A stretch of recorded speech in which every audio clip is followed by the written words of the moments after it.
Shalom Alaikum, berjumpa lagi dengan saya pada perenungan hari ini tanggal 1 Oktober 2024, Pesta Santa Teresia dari Kanak-Kanak Yesus Perawan dan Pelindung Misi.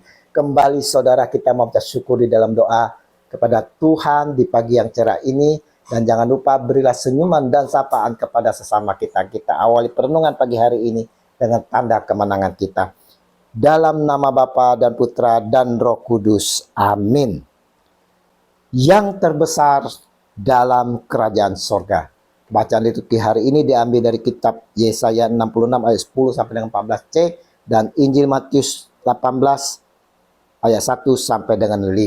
Saudara-saudaraku yang terkasih, jika ada pertanyaan saudara, siapa yang ingin masuk dalam kerajaan sorga? Tidak ada satupun saudara dari kita yang menolak. Semua mengejar agar dapat masuk ke dalam kerajaan sorga. Pertanyaannya saudara, sudah pantaskah kita masuk ke dalam kerajaan sorga? Bagaimana caranya agar kita dapat memasukinya?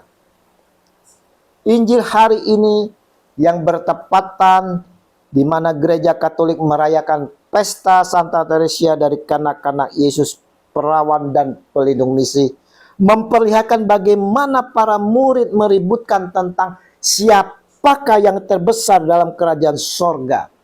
Matius 18 ayat 1. Mereka semua ingin dapat masuk dan ikut berkuasa memimpin menjadi orang terbesar. Tapi saudaraku, tahukah para murid apa yang diharuskan agar dapat masuk ke dalam kerajaan sorga? Dan apa syaratnya untuk menjadi terbesar? Saya teringat beberapa waktu yang lalu saudara menjelang pemilihan para wakil rakyat. Mereka berlomba-lomba adu program agar dapat masuk dan duduk di kursi wakil rakyat. Semudah itukah? Layakkah mereka saudara? Tahukah mereka apa tugas-tugas menjadi wakil rakyat? Tak sedikit mereka karena mencari pamor saudara, mencari kedudukan, kekuasaan, sehingga mereka menghalalkan berbagai cara.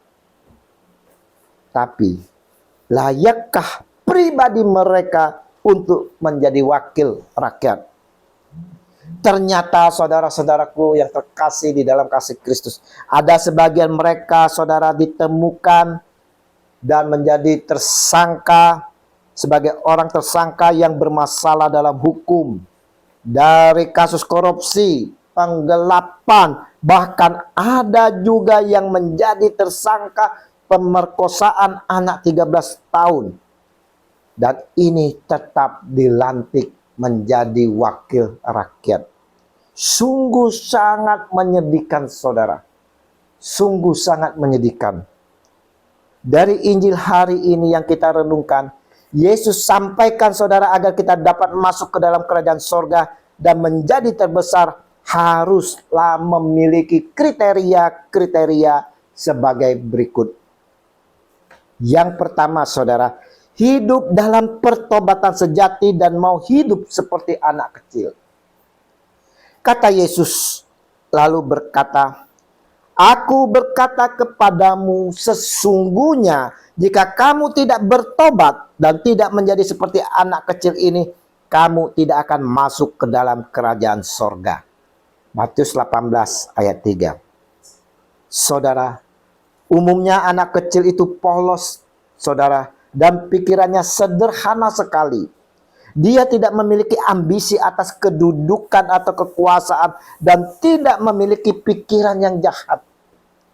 Anak kecil saudara lebih mudah diajar dan bisa dinasehati. Anak kecil pun saudara sangat bergantung dan percaya pada orang tuanya.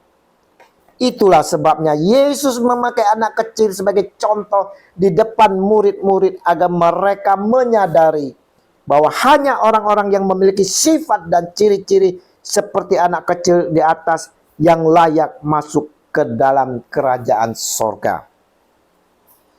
Dan dikatakan oleh Yesus tentang pertobatan saudara. Pertobatan atau perubahan yang dituntut oleh Yesus terdiri atas dua bagian. berbalik sama sekali dari segala sesuatu yang berdosa, dan berpaling kepada Allah, serta melakukan perbuatan yang benar, yang menghasilkan buah yang sepadan dengan pertobatan. Kita dapat lihat di dalam Matius 3 ayat 8. Tanpa pertobatan sejati, saudara-saudara, kita tak layak untuk masuk ke dalam kerajaan sorga. Karena kerajaan sorga itu suci dan kudus adanya. Bagaimana bisa yang suci dan kudus, saudara, dapat bersatu dengan kejahatan dan kenajisan?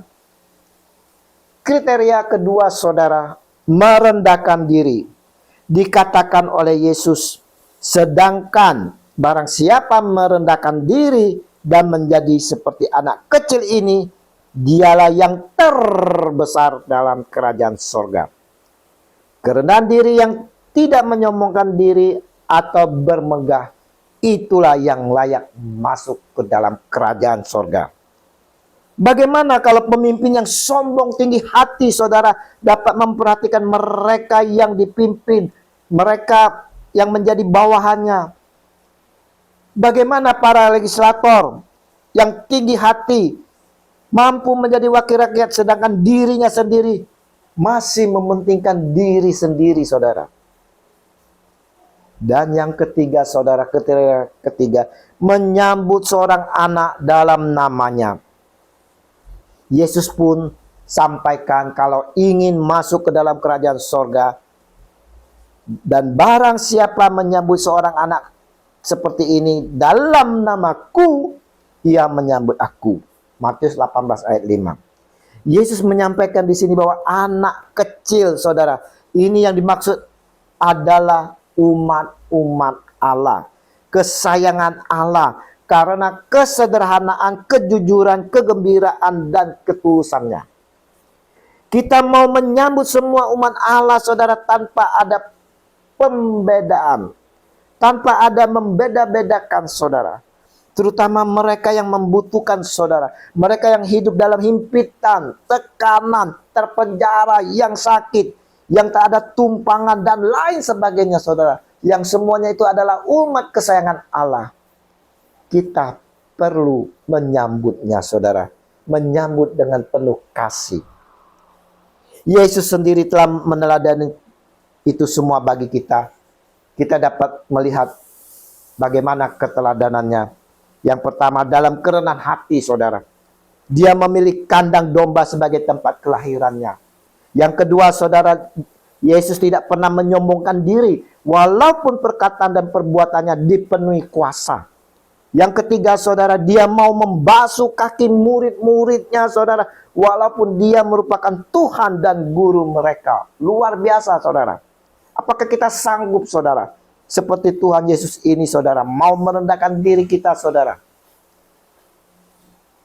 Dan yang keempat, puncak dari semuanya yang telah dilakukan Yesus ini adalah ketika dia dengan rendah hati menerima segala cemooh dan hinaan sampai dia mati di kayu salib.